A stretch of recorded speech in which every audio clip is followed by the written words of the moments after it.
할렐루야. 네. 예. 따라서 할까요? 사실보다 해석이 중요하다.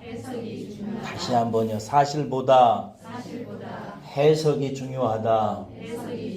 이 말은 누가 만들었어요? 예.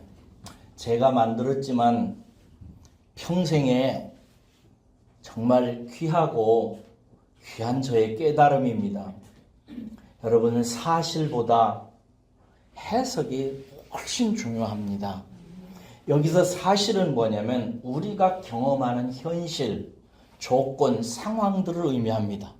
내 눈과 귀와 내 삶의 경험을 통해서 분명히 확인되어지는 현실을 여기서 사실이라고 하는 뜻으로 사용하고 있습니다.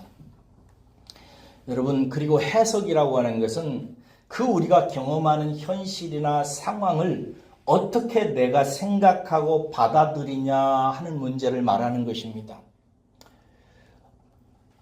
남편이 아내에게 반지를 하나 선물했다고 하십시다.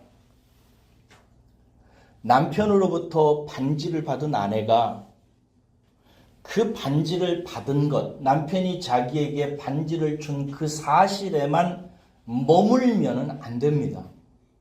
왜냐하면 남편의 반지 속에는 의미가 있고 그 반지를 주는 남편의 의도가 있기 때문에 그렇습니다. 일반적으로 아내를 사랑하는 남편이 아내에게 반지를 줄 때에는 그 반지가 남편의 어떤 의미를 전달하고 있는 것입니다. 그게 뭘까요? 사랑이지요. 반지를 주는 거지만 사실은 그 반지는 뭘 전달하고 있어요? 사랑을 전달하고 있는 것입니다.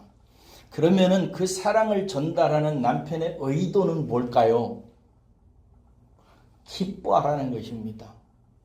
내가 당신을 이렇게 사랑하니까 이것을 받고 즐거워하고 기뻐하라는 것입니다.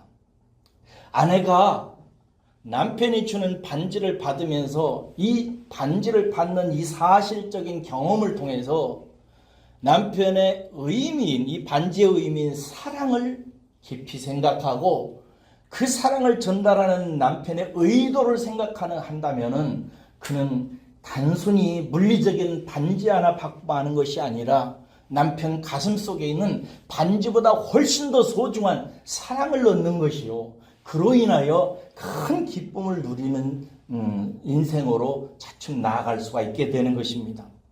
이렇게 사실 속에 있는 의미와 의도를 찾는 것을 해석이라고 하는 것입니다. 놀기에 빠져있는 한 아들이 있다고 하십시다. 아빠가 그 아들에게 회초리를 때린다고 하십시다. 이때 회초리는 무엇을 의미합니까? 그것은 벌을 의미합니다. 징계요. 혼내는 거예요. 또 다른 면에서 아버지의 사랑이기도 합니다. 이런 것이 아빠의 회초리 속에 함께 묻어있는 것입니다. 그리고 또 아빠가 아들을 때리는 회초리를 때리는 거기에는 아버지의 의도가 있습니다. 뭐겠어요, 의도가? 이놈아 정신 차리라는 거죠. 중요한 게 있으니까 그거 챙기라는 거죠. 또 뭐 공부하라는 거죠. 뭐 이런 것들이 담겨져 있을 것입니다. 아빠에게 회초리를 맞는 이 아들이 이 회초리를 통해서 회초리의 의미와 아버지의 의도를 발견하면은 그는 자기 자신을 성찰합니다. 반성해요. 고치게 되어 있습니다. 그래서 조금이라도 앞으로 전진하고 좋은 사람이 되는 쪽으로 나아가게 되어 있습니다. 그런데 회초리를 맞는 아들이 그 회초리의 의미에 관심이 없고 그저 회초리를 맞는 고통에만 빠져가지고 그 사실에서 벗어나지 못해서 의미도 생각하지 못하고 아빠의 의도도 알지 못하면은 이 아이는 어떻게 되겠어요? 아빠를 멀리하기 시작합니다. 아빠를 미워하고요. 마음의 상처를 받고 마음속에 상처 덩어리가 생기기 시작합니다. 그러면은 아빠의 의도와 아빠의 의의가 의미가 없어져서 아빠는 사실은 이 아이를 키우는데 실패하게 될 것입니다. 여러분, 신앙도 마찬가지입니다. 하나님이 우리에게 허락하신 사실들이 있어요. 우리의 눈으로 보거나 경험하는 현실들 말이에요. 이런 것들이 사실이에요. 저와 여러분들 속에는 하나님이 허락해 주신 얼굴도 있고, 키도 있고, 부모님도 있고, 재정 규모도 있고, 아들, 딸도 있고, 직장도 있고, 여러 가지 현실적인 사실들을 하나님께서 여러분들에게 주신 것입니다. 상황, 여건, 현실, 이런 것들을 우리는 사실로서 갖고 있어요.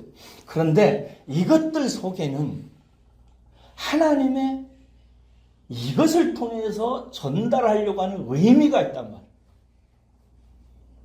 이것을 캐지 못하면 성도는 신앙이 자라지를 않습니다.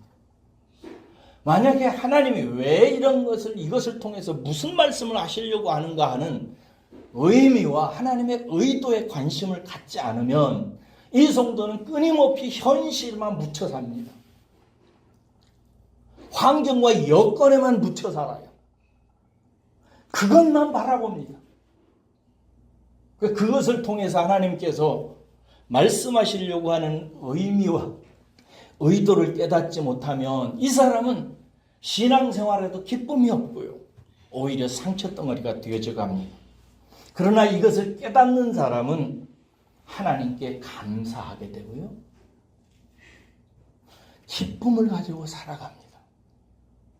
왜? 남편의 반지의 의미와 의도를 깨달은 아내와 같이 나의 환경을 통해서 내가 경험하는 사실을 통해서 하나님께서 말씀하시려고 주려고 하는 의미와 의도를 알고 하나님이 얼마나 나를 사랑하시고 나를 얼마나 좋은 사람으로 빚어내셔서 장차 놀라운 사람으로 쓸 것인지에 대해서 확신해 가기 때문에 그런 것입니다. 본문에 한 가나안 여자가 나와요. 예수님께서 두로와 시돈이라고 하는 가나안 땅, 이방 땅으로 들어갔을 때의 이야기입니다. 한 여인이 막 소리쳐요. 뭐라고 소리쳐요? 주 다윗의 자손이요, 나를 불쌍히 여기소서. 내 딸이 흉악한 귀신에 들렸습니다 라고 얘기해요. 이게 예수님이 막 지나가시는데 마을 너비에서 이 여자가 막 목이 터져라고 소리를 지르는 거예요. 근데 예수님이 이런 방구 대꾸도 안 하십니다. 여자는 목이 찢어져라 울음이 섞인 소리로 울부짖는데 사람들은 다 듣는데 예수님은 거기에 대해서 이런 반구 아예 대꾸를 안 하세요. 그러니까 하도 안 됐으니까 제자들이 예수님을 설득합니다. 아유, 저 여자 보십시오. 저렇게 소리를 지르니까 잘 좀 해서 보내십시오. 고쳐주라는 말이죠. 그러니까 예수님께서 뭐라고 말씀하시냐면 나는 이스라엘 집에 잃어버린 양 외에 다른 데로 보내심을 받지 않았다라고 얘기합니다. 그러자 여자가 되레 예수님께 와서 막 절을 합니다. 그러면서 예수님께 막 도와주세요, 제발 도와주세요 하고 막 탄원을 합니다. 그러자 예수께서 대답하세요. 자녀를 위해 만든 떡을 개들에게 던지는 법이 있냐? 그러자 여자가 말합니다. 맞아요, 예수님. 그러나 예수님, 개들도 주인의 상에서 떨어지는 부스러기를 먹습니다. 그러자 예수께서 대답하십니다. 여자여, 네 믿음이 크다.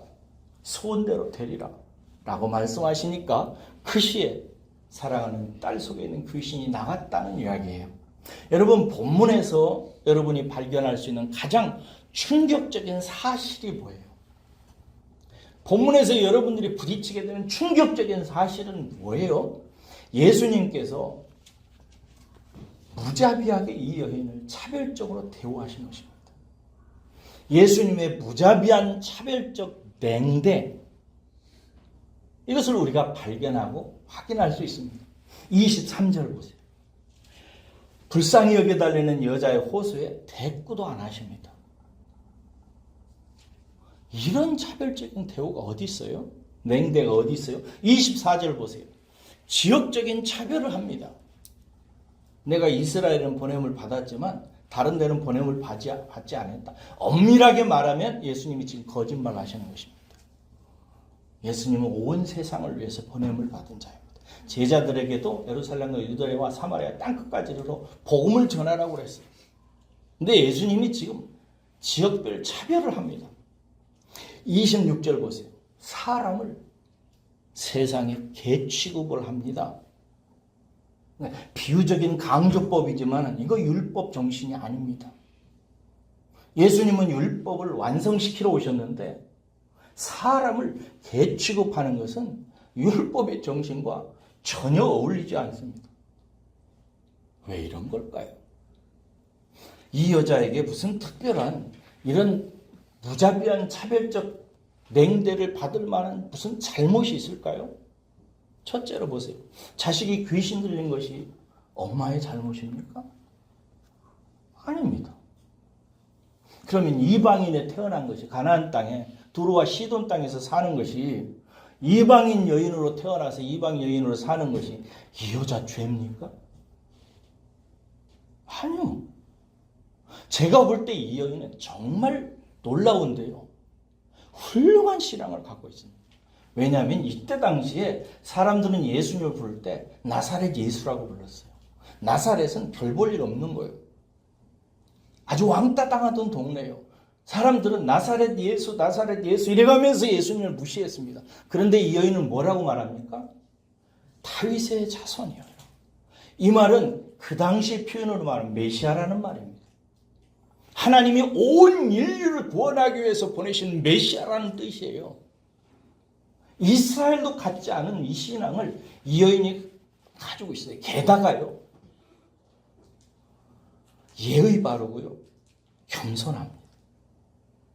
예수님이 그렇게 무자비한 차별적 냉대를 하시는데요, 조금도 거기에 대해서 반발을 하거나 상처를 받은 것처럼 행동하지 않습니다. 겸손하게 무릎을 꿇고 엎드려서 절하고 화내지 않습니다. 아주 인격이 훌륭합니다. 그런데 어떻게 이런 여인에게 이런 무자비한 차별적 냉대를 할 수가 있습니까? 이것이 본문에서 우리가 발견하는 가장 충격적인 사실이에요. 만약에 여러분, 저와 여러분들이 혹은 이 여인이 이 사실에만 머물러 버린다. 지금 이 여인이 경험하고 있는 지금 이 현실, 예수님이 이 여인에게 퍼부으신 이 차별적인 이 냉대에만 이 여인이 집착한다면 이 여인은 그 후에 어떻게 살았겠습니까? 아주 상처에 상처를 받았을 것입니다. 여러분에게 하나님께서 허락하신 환경과 여건과 여러분의 삶에 대해서 무엇을 느끼셨습니까? 저는 이 여인이 예수님을 통해서 이 무자비한 차별적 냉대를 받은 것에 대해서 제가 젊은 날에 깊이 공감했던 적이 있습니다. 그래서 어느 날 저도 이런 것을 받았다고 생각했기 때문에 이런 시를 썼던 적이 있습니다. 시라고 해도 되고 형편없는 글이라고 해도 되는데 제목은 한 책의 사람이라는 글입니다. 그 속에 이런 내용이 있습니다. 얼굴 한 번만 보여달라고 밤낮 부르짖던 저를 기억하십니까? 근데 제가 주님한테 하는 소리예요. 음성 한마디면 노예가 되어도 좋다며 곡기를 끊고 구걸하던 저를 기억하십니까? 아픈 상처 한 번만, 슬픈 마음 한 번만, 마음 둘 곳 없는 이 서러운 비련과 기댈 곳 없이 가련해진 나의 소망, 한 번이면 족하다고 당신 앞에 엎드리던 그 거지를 기억하십니까? 당신은 늘 그러셨습니다. 굶주려 울게 했고 헐벗어 떨게 했고 구름 벗겨진 허영청 달볕에 겨울 배롱나무처럼 벗겨놓고 눈길 한번 주지 않던 당신처럼 제게 상처를 새기신 분은 없었습니다. 여러분, 배롱나무를 아십니까? 제가 겨울철 어느 날 배롱나무를 보면서 꼭 나갔다고 생각했습니다. 배롱나무는 껍질이 없습니다. 온몸이 껍질이 엉킨 채 벗겨진 채 겨울을 이기고 바람을 이기느라고 이리 비틀어지고 저리 비틀어지면서 자라는 나무가 배롱나무입니다. 한번 나중에 보세요. 껍질이 없어요. 덮개가 없어요. 그것을 보면서 저를 느꼈습니다. 알몸처럼 벗겨져서 추운 겨울날 누구의 보호도 없이 그렇게 하나님한테 음성 한번 들려달라고, 사랑한다는 말 한마디만 해주면 내가 살겠노라고, 내가 기도하고 간구했던 건 한 번만 응답해 주시면 내가 이 거지처럼 살지 않겠노라고 몸부림쳤는데 하나님께서 응답하지 아니하시고 겨울철 배롱나무처럼 벗겨놓고 눈길 한번 주지 않던, 그래서 그때 저는 하나님처럼 나에게 상처를 주는 분은 없었다고 생각했던 적이 있습니다. 여러분, 그런데요, 이런 과정을 통해서 하나님이 저에게 깨우치고 가르친 게 있어요. 사실은 해석해야 된다는 것입니다. 하나님이 내게 허락해 주신 세계 속에는, 현실 속에는 반지 속에 들어있는 남편의 사랑보다도 더 귀하고, 아내를 어떻게 해서든지 기쁘게 해주려고 했던 하나님의 기쁨의 선물보다 더 큰 환희와 기쁨과 희락이 있다는 사실을 네가 해석해내라는 것입니다. 성경 구절을 한번 찾아가 볼래요?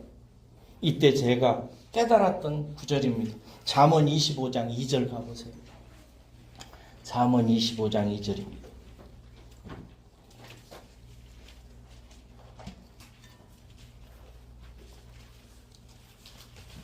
잠언 25장 2절 함께 읽겠습니다.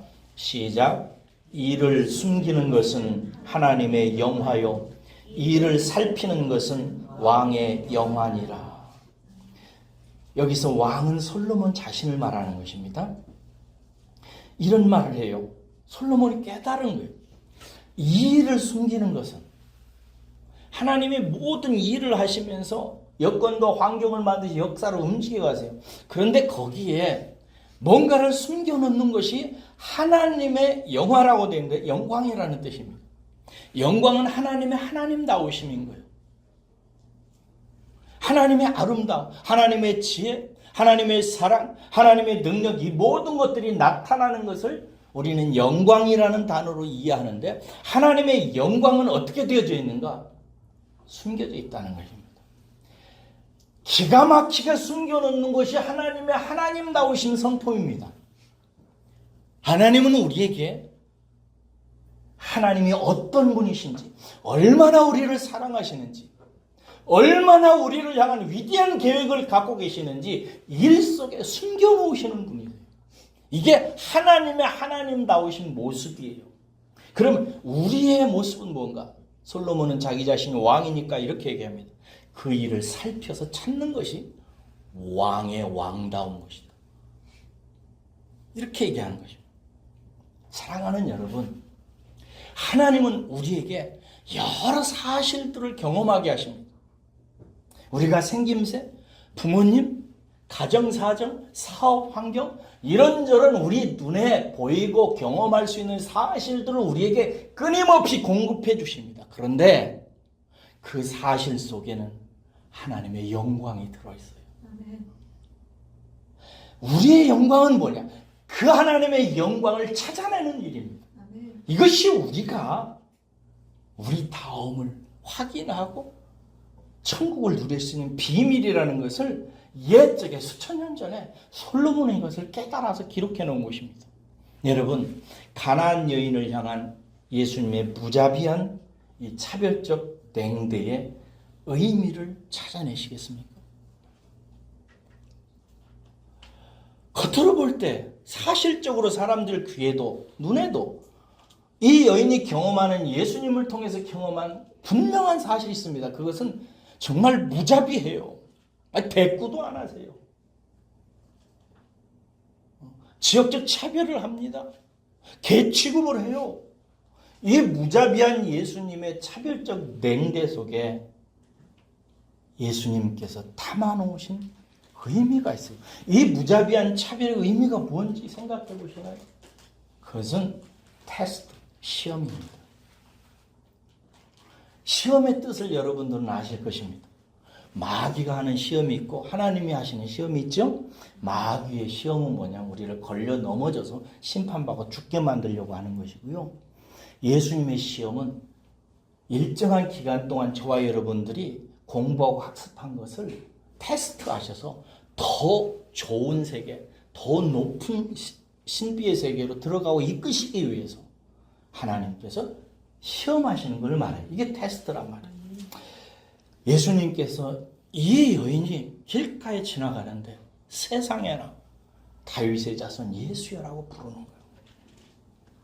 이스라엘도 눈뜨지 못한 예수님 메시아라고 하는 사실을 알고 부르고 도와달라고 몸부림치는 거예요. 예수님께서 이 여인을 귀를 듣는 순간, 음성을 듣는 순간 이 여인 속에 들어있는 믿음의 세계를 시험해서 모든 사람 앞에 드러내놓으려고 이 여인에게 무자비한 차별적 냉대를 가하기 시작하십니다. 여러분, 사람 속에 믿음이 들어오게 되면 그 믿음은 시험이 오면 더 강해질까요? 약해지고 무너질까요? 더 강해집니다. 하나님이 저와 여러분들 속에 선물로 믿음을 주시면요, 그 믿음은 반드시 시험의 과정을 거칩니다. 환난의 과정을 거쳐요. 하나님이 하시는 거예요. 하나님이 사랑하는 자마다 징계하시고 시험을 주십니다. 깨달으시길 바랍니다. 그런데 하나님에게 예수를 믿어서 받게 되는 믿음을 가진 사람은 이 시험이 오게 되면 어떻게 되냐면 믿음을 버리는 게 아니라 이 시험의 과정을 통해서 견고하게 뿌리가 내려지고 더 커지고 확신해집니다. 이게 하나님께서 하시는 시험의 역할이에요. 예수님께서 이 여인을 시험하셨습니다. 그러니까 이 여인이 이 무차별적인 차별적 냉대를 받았음에도 불구하고 그의 믿음이 약해집니까? 아니에요. 더 강해집니다. 자기를 무차별적으로 냉대하는 한 유대 청년 앞에 무릎을 꿇어요. 그리고 빕니다. 자기의 자존심, 자기의 자아 개념 이런 거 다 내려놓고 맞습니다. 자식을 위한 양식을 개들에게 던지는 법이 없습니다. 그러나 개들도 주인의 상에서 떨어지는 부스러기를 먹습니다. 라고 말합니다. 여러분, 성도의 고난에 현실을 하나님께 주시는 의미가 있어요. 그것은 뭐냐면 하나님께서 은혜로 여러분들에게 주신 믿음을 시험해서 어떤 환난에도 심지어 하나님의 차별적 현저한 냉대에도 불구하고 조금도 약해지지 아니하 하나님을 붙드는 믿음으로 그를 끌어내기 위해서 그런 것입니다. 그러니 이 여인을 향한 예수님의 무자비한 차별적 냉대가 은혜라고 말한다면 여러분께서 반대하시겠습니까?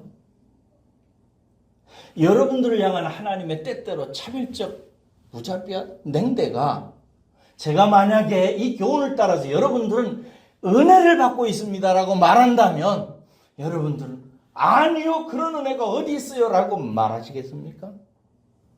아닙니다.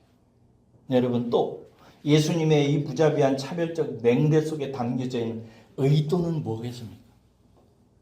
하나님께서 이 가나안 여인을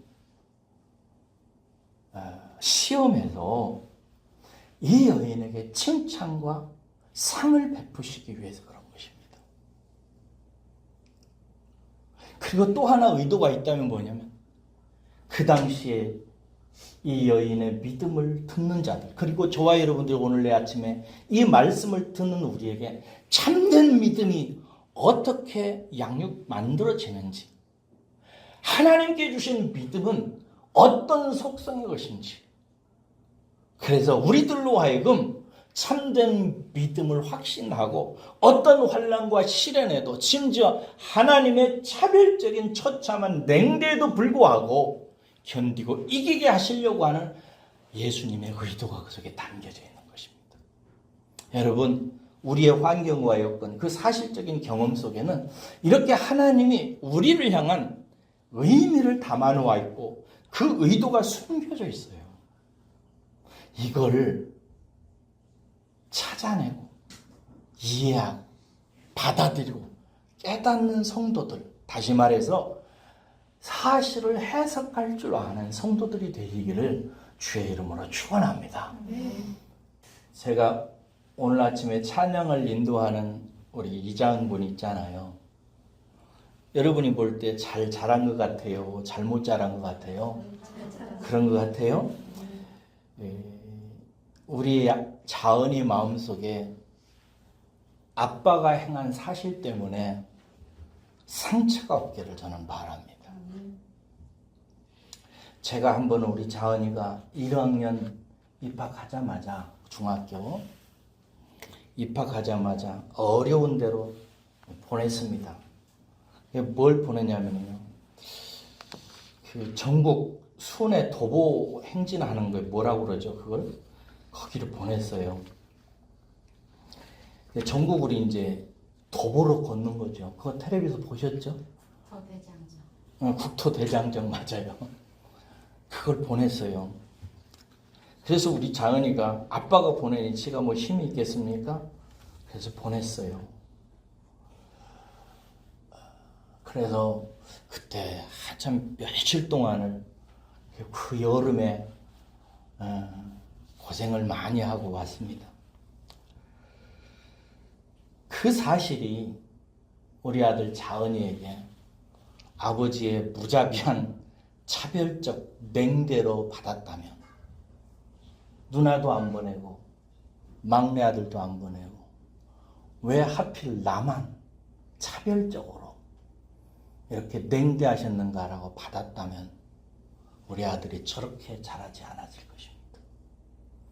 그런데 어떤 아이들은 그렇게 받습니다. 또 어떤 성도는 그렇게 받습니다. 그리고 스스로 좌절하고 낙심하고 하나님 원망하며 그렇게 살아갑니다. 여러분, 포도원 비유를 아실 것입니다. 마태복음 20장 1절에서 16절에 보면 이런 비유가 있어요. 포도원 주인이 어느 날 이른 아침에 노동자들을 구하는 노동자 임시 일터로 나갑니다. 보통 일용직 일터에 나가서 하루에 품삯을 받기 위해서 일용직으로 나가는 사람들은 새벽에 동이 트기 전에 나갑니다. 그러면 주인들이 각자 와서 건강하게 생긴 놈들부터 끌고 가서 다 포도원으로 논으로 밭으로 데리고 와서 일시키죠. 그런데 이 포도원 주인은 웬일인지 아침 9시에 나갑니다. 아침 9시까지 남아있는 사람들은 어떤 사람들일까요? 그날 공친 사람들입니다. 그런데 자식들이 있으니까, 가족이 있으니까 어떻게 쓰든지 마지막 시간까지 남아서 조그마한 일이라 해서 몇 푼이라도 몇천 원이라도 벌려고 남아있는 사람들입니다. 9시에 나가서 거기 남아있는 사람들을 보고 어떻게 해서 지금까지 있냐고 우리 포도원에 들어가서 일하라고 합니다. 그러자 이 노동자들이 고마워서 감사합니다고 포도원에 들어가서 일하기 시작합니다. 주인이 낮 12시에 또 그 자리에 가봅니다. 12시에 나와 있는 사람들이 있어요. 그래서 주인이 당신들은 어떻게 이 시간에 이렇게 나왔냐고 우리 포도밭에 들어가서 포도원에 들어가서 일하라고 그래서 일합니다. 그런데 놀랍게도 오후 3시에 또 나가요. 일 마감 시간이 몇 시예요? 5시나 6시잖아요. 이스라엘은 6시, 5시입니다. 6시부터는 이제 하루가 끝나는 시간이니까요. 근데 오후 3시에 나가서 보니까 또 그 자리에 일용직 노동자들이 있는 거예요. 그래서 또 그들 보고 포도원에 들여보내면서 내가 너희들에게 일정한 품삯을 주겠다라고 얘기합니다. 그리고 나서 이제 6시가 되어서 3시부터 온 사람, 9시부터 온 사람, 12시부터 온 사람, 오후 3시에 온 사람을 불러가지고 모두 다 이제 임금을 지불합니다.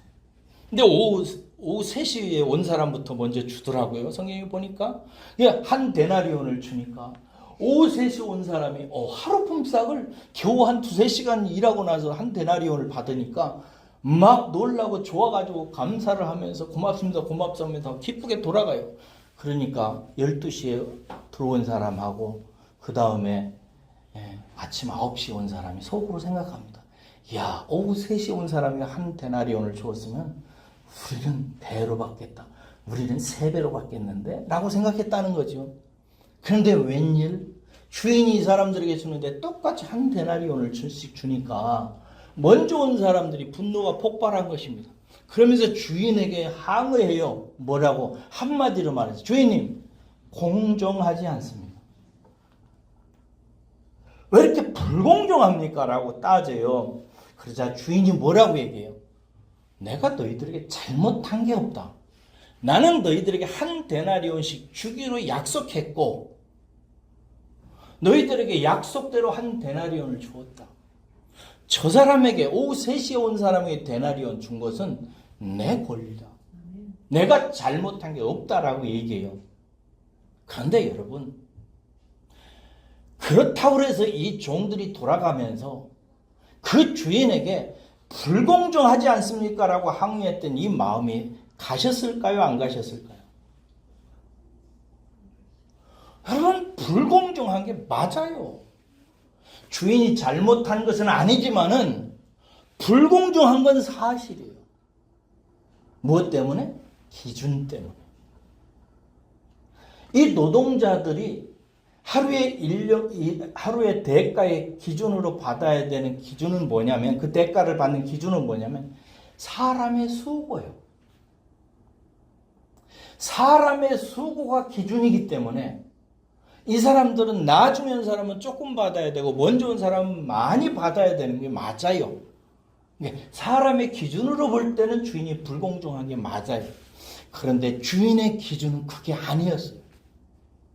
너희들이 9시까지 거기에 있었던 것은, 너희들이 12시까지 거기에 나온 것은, 너희들이 오후 3시에 나의 부름을 받은 것은 너희들이 그 일용할 대가를 받을 자격이 있어서 그런 것이 아니라 내가 불쌍히 여겨서 너희들을 불러서 준 것이다. 그러니 내 기준은 은혜라는 것입니다. 여러분, 이 종들이 이 주인을 통해서 받은 현실적인 그들이 경험한 사실은 불공정한 현실이었어요. 그런데 이 주인은 그 불공정한 현실을 통해서 무엇을 전해주려고 하는, 무슨 의미가 있냐면 은혜라는 것입니다. 이 본문을 통해서 하나님께서 우리에게 주시려고 하는 뭐냐? 너희들이 하루하루 살아가는 것은 너희들의 수고의 결과에 의해서 살아가는 것이 아니라 나 여호와의 은혜 때문에 산다는 사실에 눈을 뜨라는 거예요. 이 불공정한, 이 주인의 불공정한 처신 속에 담겨져 있는 의미는 뭐냐? 하나님은 은혜로우신 하나님이시라는 거예요. 이것을 통해서 이 성경이 말하려고 하는 의도는 뭐냐면, 은혜의 사람이 천국에서 으뜸이니까 너희들은 이 은혜에 눈 떠가지고 천국에서 다른 사람보다 더 앞선 자가 되라는 거예요. 그래서 이 본문에서 뒤에서 보면은 처음 된 자가 나중되고 나중된 자가 처음 된다는 거예요. 이 말을 완전히 뒤집어서 해석해가지고 교회 와서 많이 충성하고 헌신한 사람이 앞서고 헌금도 안 하고 충성도 안 한 사람이 뒤로 간다. 나는 나중에 예수 믿었으니까 더 열심을 내야지, 더 충성해야지, 더 헌금 많이 해야지, 이렇게 가면은 하나님의 의미도, 이 본문을 통해서 의미도 깨닫지 못한 것이고 의도도 완전히 오해한 거예요. 여러분, 하나님 나라에서 앞서는 사람은 누구냐? 내가 은혜로 부름을 받았기 때문에 하나님의 은혜 앞에 감사하고 찬양하며 살아야 된다는 사실을 깨달은 사람이 하나님 나라에서 앞서가는 사람인 것입니다. 여러분들은 은혜의 눈 뜨시기를 주의 이름으로 축원합니다. 불공정한 현실 속에서 아무리 봐도 불공평해. 이 현실 속에서 살아가는 여러분 은혜의 의미를 깨닫고 은혜의 의도를 깨달으시고 은혜로 인생을 살아가는 사람으로 자라가시길 주의 이름으로 축원합니다. 한 책의 사람이라고는 제가 글을 썼고 읽어드렸죠. 저는요 하나님의 사랑과 은혜에 너무 갈급한 사람이었어요. 저는 젊었을 때 여기에 미주나 미소나 한성이나 자은이나 주나 유만할 때 여러분 저는 은혜 받으려고 엄청나게 금식하고 아주 부흥회하는 곳이라면 막 경운기까지 타고 다니면서 은혜 받던 시절이 있었어요. 그렇게 하나님께 은혜를 구했어요. 그러나 제가 경험하는 현실보다 제가 경험하는 사실 속에서 저는 뭘 발견했냐면 하나님의 너무나 차별적인 냉대를 받았어요. 일례로 이런 것이었어요. 그때는요 막 성령이 역사가 지금보다 현실적으로 사실적으로 더 많이 나타나던 시절이었기 때문에요. 막 부흥에 참석하고 기도하고 간구하면 그냥 다 방언 받았어요. 그렇지 않았나요, 서 권사님? 몰라요? 그렇지 않았나요, 최 권사님? 그 시절엔 그랬어요. 그냥 열심히 있고 목사님 따라서 통성기도하고 목에 피나도록 기도해라. 이러면 정말 목에서 피나도록 기도하면 다 방언 와라라라 터졌어요. 근데 저는 안 해주는 거예요. 제가 아무리 생각해도 제 수고와 열심과 노력으로 볼 때에 하나님은 불공평했어요. 나만 못 받는 거예요. 아니 다 같이 젊은이들 가서 같이 기도하고 나서 다 방언하고 은혜 충만히 받고 돌아오는데 나만 맹숭하게 돌아오는 거예요. 그래서 제가 그런 글도 막 생각하고 쓴 거예요. 여러분 그런데요 하나님이 주신 이 무차별적이라고는 뭐하지만 이 차별적 저에 대한 냉대는 거절로 나타나셨어요. 그래서 저는 배롱나무와 같다고 생각한 거예요. 근데 그 하나님의 거절의 의미가 뭐냐? 그걸 나중에 제가 깨닫습니다. 그게 뭐냐? 하나님이 나를 차별하신 거다. 나를 미워하신 것이다. 절대 아니었어요. 그게 뭐냐면 너는 다른 방식으로 내가 너에게 은혜를 줄 것이다.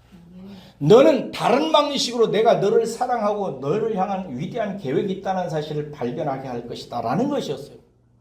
너는 방언 같은 것으로 신비한 꿈으로 무슨 체험으로 신비주의로 너는 나를 찾고 너를 향한 나의 계획을 발견하게 하지 않는다. 너에게는 다른 계획이 있다 이것이었어요. 그러니 방언을 아무리 구해도 하나님은 거절하신 거예요. 그럼 의도가 뭐였냐? 나중에 알았어요. 그것은 뭐였냐면은 너는 그런 신비적인 체험이나 신비주의나 이런 것들을 통해서 너를 향한 나 여호와의 사랑과 은혜를 발견하는 사람이 되어서는 안 된다. 너는 나중에 내가 너에게 맡길 성도들에게 하나님의 사랑과 은혜를 발견하는 가장 좋은 방법을 가르치기 위해서 내가 택한 자다라는 것입니다. 그건 뭐냐? 너는 말씀의 사람이 되어야 된다는 것이었습니다. 너는 하나님의 말씀, 진리를 통해서 나 여호와의 사랑을 세상에 전할 자다. 너는 성경을 통해서 하나님의 위대한 계획과 뜻을 사람들에게 설명할 자로 부름받은 나의 종이다. 그러니 너는 방언이나 신비한 꿈이나 체험이나 이런 것을 증거하는 자가 되지 말고 하나님의 말씀을 통해서 하나님의 사랑과 영원한 구원의 계획을 설득하고 설명하고 확신하고 믿음의 토대를 말씀에 놓는 성도를 만들어내는 목자로 너는 나가야 된다. 그것이 네가 방언을 구하고 네가 꿈을 구하고 네가 신비를 구하고 수많은 기적을 구했을 때 내가 철저하게 거절한 나 여호와의 의도다 라고 하는 사실을 알게 하셨어요. 그래서 한 책의 사람이라는 시는 뒤에서 이런 내용을 담습니다. 한 책에 다다른 나는 나의 원망에 찢겨진 당신을 보았습니다. 나의 분노에 젖은 당신의 옷자락을 보았습니다. 헐벗고 굶주리다 지쳐 쓰러진 나의 주검이 된 당신의 핏빛 노래를 듣기 시작했습니다. 그래서 오늘 또 나는 이 책 속으로 들어갑니다. 그토록 무정하고 냉정했던 당신이 몰래 흘린 눈물 자국, 눈물고 규모렀던 나를 다독이며 속삭였던 당신의 소름 돋는 비밀과 진리의 뜨거운 침실에서 나를 부둥켜 안고 계신 벌겋게 달구어진 당신의 미소가 여기 오롯한 까닭입니다. 이제 당신의 얼굴을 나는 버립니다. 당신의 목소리도 버립니다. 가련한 나를 쓰다듬는 당신의 손길도 이제 원하지 않습니다. 영이 아니라면 무엇이 당신이겠습니까? 당신의 무엇이 아니라 나는 당신이어야 하면 한 까닭에 하여 오늘 또 나는 오직 이 한 책 속으로 들어갑니다. 저는 하나님의 어쩌면 차별적인 대우를 쉼없이 경험하고 15년이 되도록 떠돌면서 하나님이 냉대받아서 내 속에 엄청난 상처로 자리마름했던 것들이 하나님의 냉대가 아니라 하나님이 나를 사랑해서가 아니라 오히려 나를 특별히 사랑하셔서 허탄 신앙에 구하는 나의 요구를 거절하시고 더 좋은 것을 통해서 하나님의 사랑과 평륜을 배우는 자리로 저를 인도하셨다는 사실을 해석을 통해서 말씀 속에 들어가서 그 속에서 경험하고 깨달아 알게 된 것입니다. 사랑하는 여러분, 오늘 설교의 요지는 이것입니다. 여러분들이 현실에서 경험하고 겪고 보고 느끼는 것들을 그것에 목숨 걸게 마십시오. 그것 속에 들어있는 하나님의 의미가 있습니다. 그리고 그것을 통해서 하나님께서 여러분들을 향해 가지시는 하나님의 의도가 있다 이 말이에요. 시편 16편 6절에 이렇게 씁니다. 내게 줄로 지어준 구역은 아름다운 곳에 있으며 나의 기업이 실로 아름답도다 이렇게 되어 있습니다. 하나님이 우리의 환경과 여건이라고 하는 경험적 사실을 경험해야 되는 것들을 줄로 재어가지고 딱 만들어 놓으셨다는 거예요. 그래서 우리는 그 사실들을 경험하고 사는 거예요.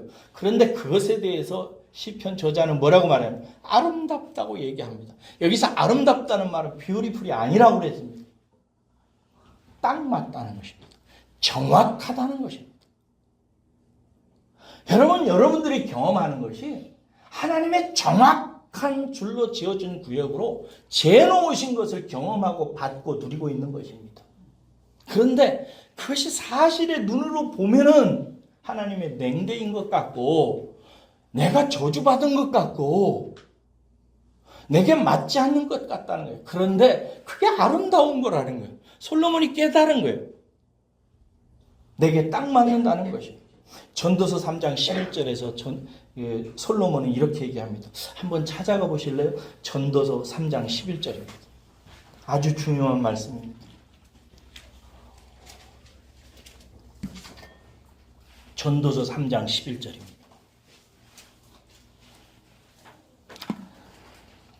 한번 읽겠습니다. 시작. 하나님이 모든 것을 지으시되 때를 따라 아름답게 하셨고 또 사람들에게 영원을 사모하는 마음을 주셨느니라. 그러나 하나님이 사랑하시는 일에 시종을 사람으로 측량할 수 없게 하셨다. 여기 보세요. 하나님이 모든 것을 지었어요. 지은 모든 것들은 사실이기 때문에 우리에게 그것이 나타납니다. 그래서 여러분도 지었고 여러분들이 경험하는 모든 것들을 다 하나님이 지으셔서 여러분들로 하여금 보고 경험하게 하신 사실들입니다. 그런데 이 사실이 의미가 어떤 것이라고요? 아름다운 것이라고, 딱 맞는 것이라고, 여러분에게 적합한 것이에요. 맞는 것. 그런데 왜 그것을 주셨다고? 의도가 뭐라고요? 영원을 사모하도록 하기 위해서 그래요. 천국을 바라보도록.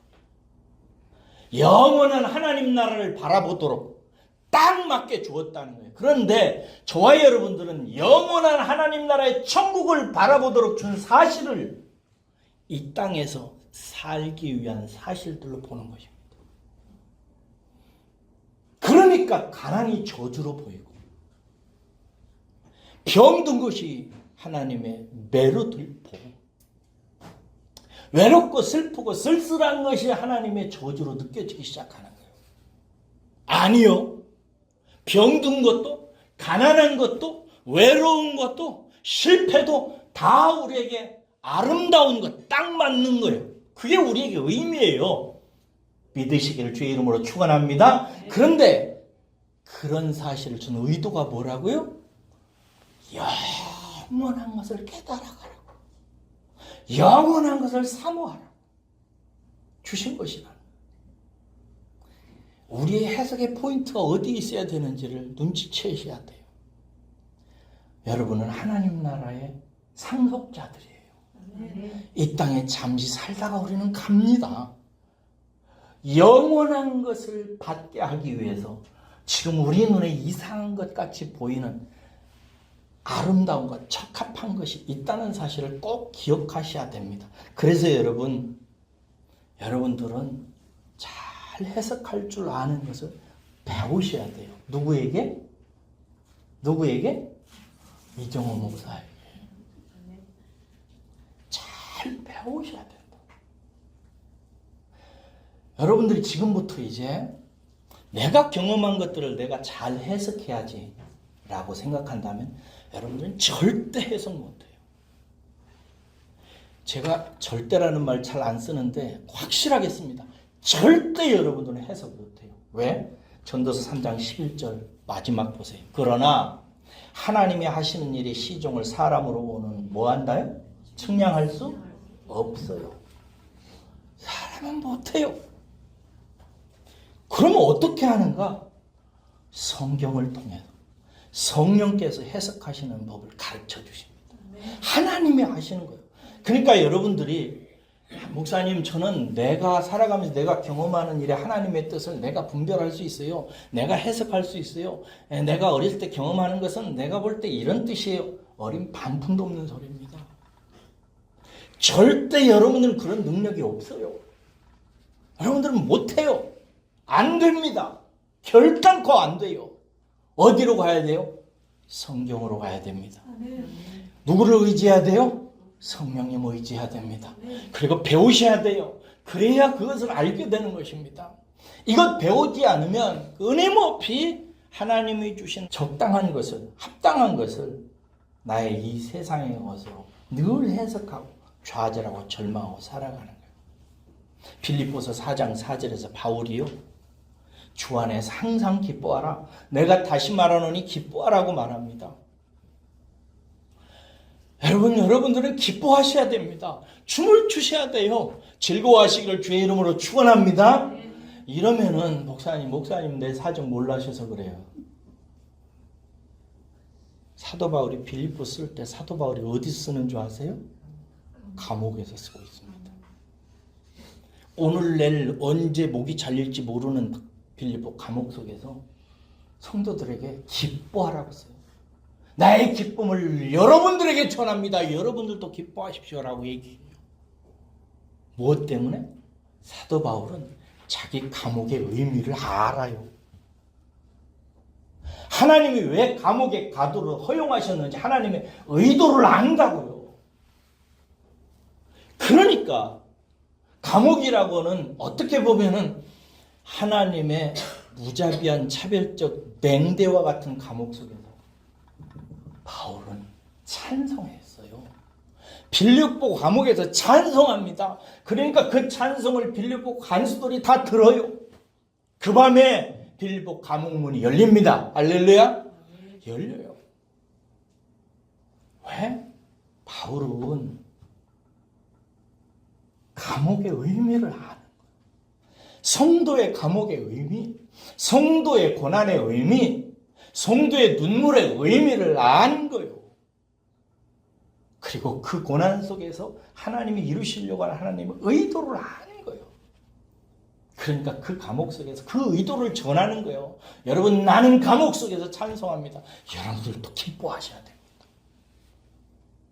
감옥 속에서 하나님이 주신 의도를 알고 의미를 알고 기뻐하는 한 성도 바울을 통해서 어떠한 환난 속에서 하나님의 의미를 발견하고 기뻐하라고 전하는 빌립보서가 우리에게 쓰여집니다. 사랑하는 여러분, 이 길을 걸어가기를 주의 이름으로 축원합니다. 내가 해석할 수 있다고 생각하면 안 됩니다. 성경을 들어가셔야 돼요. 성령을 의지하셔야 됩니다. 그리고 목자인 저의 지도를 따라서 배울 줄 아셔야 됩니다. 그 사람이 할 것입니다. 그러시기를 주의 이름으로 축복합니다. 기도하겠습니다.